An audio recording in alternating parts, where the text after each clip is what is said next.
membahas mengenai karakteristik perusahaan jasa bersama saya, Faridatul Khairiyah.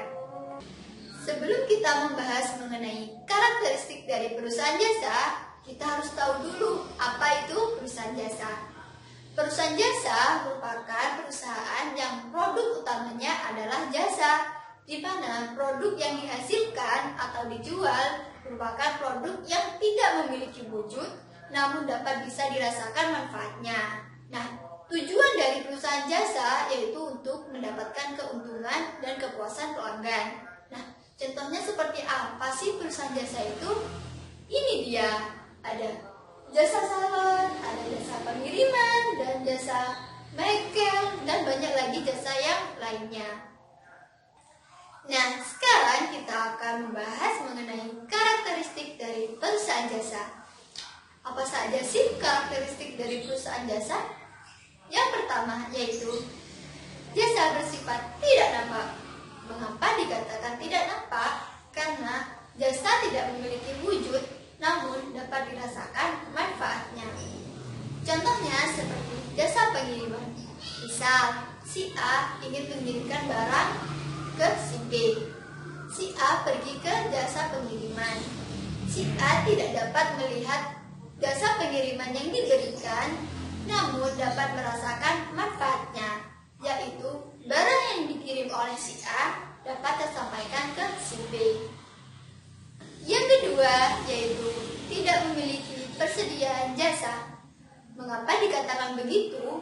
Karena perusahaan jasa dengan perusahaan dagang itu berbeda, di mana perusahaan jasa memberikan pelayanan jasanya secara langsung kepada konsumen, sedangkan perusahaan dagang terdapat persediaan barang sebelum dijual kembali kepada konsumen. Nah, sekarang yang ketiga yaitu jasa yang dihasilkan tidak seragam. Mengapa dikatakan tidak seragam? Karena jasa yang diberikan kepada konsumen itu berbeda. Misalnya, jasa potong rambut. Meskipun mendapatkan perlakuan jasa yang sama, yaitu potong rambut, namun hasil potongan dari setiap konsumen itu bisa saja berbeda. Yang keempat, harga jasa ditentukan dengan tarif. Meskipun jasa tidak dapat dilihat, namun jasa dapat dinilai dengan nominal rupiah. Harga jasa dapat dilihat dari segi tarif yang tertera untuk jasa tersebut. Meskipun jasa yang diberikan sama, namun bisa saja tarif yang ditentukan juga berbeda. Misalnya, salon A memiliki tarif potong rambut sebesar 20.000 dan salon B memiliki tarif potong rambut sebesar 25.000. Berikutnya yaitu siklus akuntansi perusahaan jasa. Siklus akuntansi merupakan proses penyusunan sebuah laporan keuangan yang dapat dipertanggungjawabkan dan diterima. Apa saja sih tahapannya? Ada 3 tahapan dalam siklus akuntansi. Yang pertama yaitu tahap pencatatan, yang kedua tahap pengikhtisaran, yang ketiga tahap pembuatan laporan keuangan. Yuk kita bahas lebih lanjut. Tahapan pencatatan.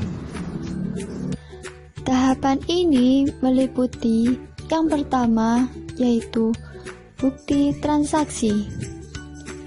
Bukti transaksi merupakan salah satu dokumen asli yang menjadi alat untuk merekam semua transaksi yang terjadi. Yang kedua yaitu penjurnalan. Setelah bukti transaksi diterima dan dianalisa, maka tahap berikutnya adalah memasukkan nilai yang tercantum pada bukti transaksi ke dalam buku catatan transaksi. Yang ketiga yaitu pemindah bukuan atau posting dari jurnal umum ke buku besar. Pada jurnal umum, catatan transaksi masih tercampur dengan berbagai macam transaksi lainnya. Di tahap ini, catatan transaksi dipindahkan sesuai dengan kelompok akunnya.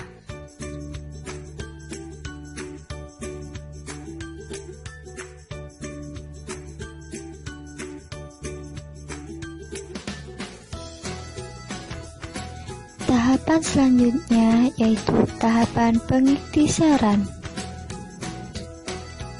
Tahapan ini meliputi yang pertama, pembuatan neraca saldo.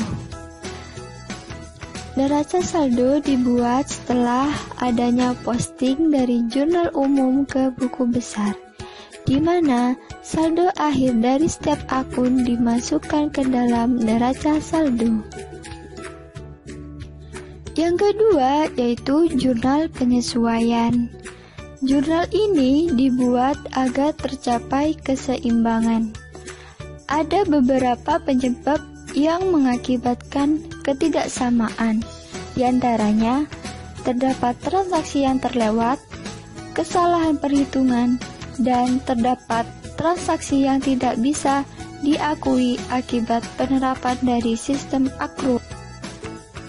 Yang ketiga yaitu kertas kerja atau neraca lajur. Dalam neraca lajur berisikan kolom-kolom untuk mencatat keuangan secara manual. Data akun yang akan dimasukkan dalam neraca lajur diambil dari data yang dicatat pada neraca saldo dan jurnal penyesuaian.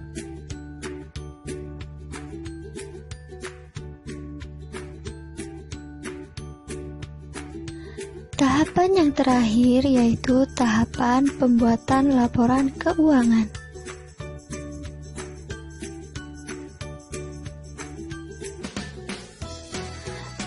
Dalam tahapan ini meliputi yang pertama, laporan neraca.